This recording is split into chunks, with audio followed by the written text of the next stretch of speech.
Tony, bonjour. Bonjour.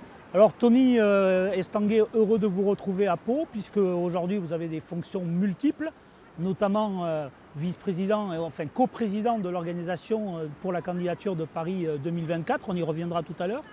Vous êtes bien sûr membre du comité international olympique au niveau de la commission des athlètes. J'ai noté aussi que vous étiez membre de l'AMA, l'Agence mondiale antidopage. Beaucoup d'occupations faites pour un seul homme.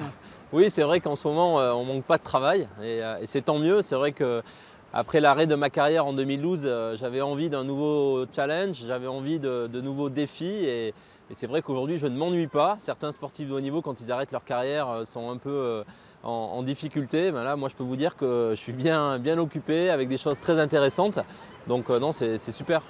Le mouvement olympique aujourd'hui est concentré sur un événement qui arrive très vite, à savoir les Jeux de Rio. Qu'est-ce que vous pouvez nous en dire? Est-ce que vous êtes allé sur place pour vous rendre compte de l'évolution, notamment des travaux dont on sait que c'est toujours difficile de boucler à temps? Oui, c'est vrai que les Jeux olympiques et paralympiques de Rio arrivent là très prochainement. C'est vrai que pour la famille olympique, c'est un rendez-vous incontournable. Je suis allé là-bas de nombreuses fois, 4 ou 5 fois depuis que Rio a été désigné. Et c'est vrai que voilà, on est plutôt optimiste aujourd'hui. On voit que les infrastructures sportives seront prêtes. Malheureusement, c'est vrai que le climat social et politique aujourd'hui à Rio est assez difficile, terrible même. Donc bon, quand Rio a été désigné à l'époque, il y a 7 ans, Rio avait, et le Brésil avait un chiffre de croissance à 2 chiffres et c'est vrai que c'était assez impressionnant de voir ce pays et c'était génial d'attribuer pour la première fois les Jeux olympiques en Amérique du Sud. Et malgré tout, aujourd'hui, la situation a changé, donc c'est difficile, mais en même temps, le peuple brésilien, je pense, aime le sport et a envie d'accueillir le monde entier à travers ces Jeux. Alors Rio accueillera notamment les athlètes de la région Aquitaine et de la nouvelle grande région. C'est vrai qu'être présent aux Jeux olympiques, vous qui l'avez vécu, pour un athlète, c'est représenter sa ville, mais c'est aussi représenter sa région. Oui, c'est vrai que c'est une expérience incroyable. C'est souvent un rêve de gamin qui se réalise pour un athlète de participer aux Jeux. C'est un événement absolument incroyable. Moi, ça a changé ma vie, clairement. J'ai participé 4 fois aux Jeux, mais avant même d'y participer, je rêvais des Jeux à la télé, je rêvais de voir cette ambiance-là, ces champions qui m'ont donné envie de faire du sport. Et je pense que les Jeux sont utiles aujourd'hui à notre société, on voit tout ce qui se passe. Et je pense que la pratique du sport, c'est bon pour la santé, c'est bon pour le mixage social, c'est bon pour beaucoup de choses, c'est fédérateur le sport.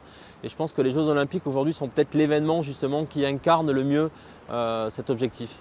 Est-ce que l'avenir des Jeux olympiques, notamment pour nos athlètes de la région, ici il y a la relève du kayak qui se prépare, c'est quelque chose d'important dont le comité international olympique, vous qui êtes à la commission des athlètes, vous prenez en compte? Oui, je pense que nous, on a bien évidemment envie que les Jeux continuent à faire rêver de nouvelles générations et cela mondialement, c'est-à-dire qu'on a une vraie approche universelle aujourd'hui. 206 pays participeront aux Jeux de Rio, c'est inédit. Ça montre que les sports olympiques continuent à se développer. Et c'est vrai que ce qui se passe comme ici aujourd'hui au club de Pau, en canoë-kayak, c'est ça la relève. Et je pense que c'est important, encore une fois, que le sport se renouvelle, se modernise pour faire en sorte que ce produit des Jeux olympiques continue à faire rêver, continue à attirer. Il soit peut-être un peu plus attiré à destination de la jeunesse, justement, pour voilà, vivre avec son temps. C'est ce que vous avez envie de dire aux athlètes aquitains aujourd'hui? Les athlètes aquitains, j'ai envie de leur dire que ça vaut vraiment le coup de se défoncer. C'est vrai que c'est très difficile quand on regarde la probabilité de participer aux Jeux, c'est très difficile. C'est un chemin de croix forcément de passer à travers les différentes épreuves de sélection. Mais en même temps, ça peut changer une vie et je pense que ça vaut vraiment le coup. Je pense qu'on est une terre ici en Aquitaine qui aime le sport. On a des conditions de pratique qui sont vraiment optimales pour atteindre le plus haut niveau. Donc vraiment, moi je suis derrière les sportifs aquitains et j'ai confiance en eux. L'avenir, c'est aussi Paris 2024. Oui, je pense que pour nous, on a conscience aussi que la France a besoin des Jeux aujourd'hui et le projet Paris 2024, il est là pour cela. Les derniers Jeux organisés en France ont été en 1924 pour les Jeux d'été. Je pense que c'est le moment aujourd'hui d'accueillir de nouveaux Jeux pour justement renouveler cette offre-là et relancer un projet de société autour du sport. Tony Estanguet, merci et bonne route dans cette nouvelle entité qui est le Comité international olympique. Merci beaucoup.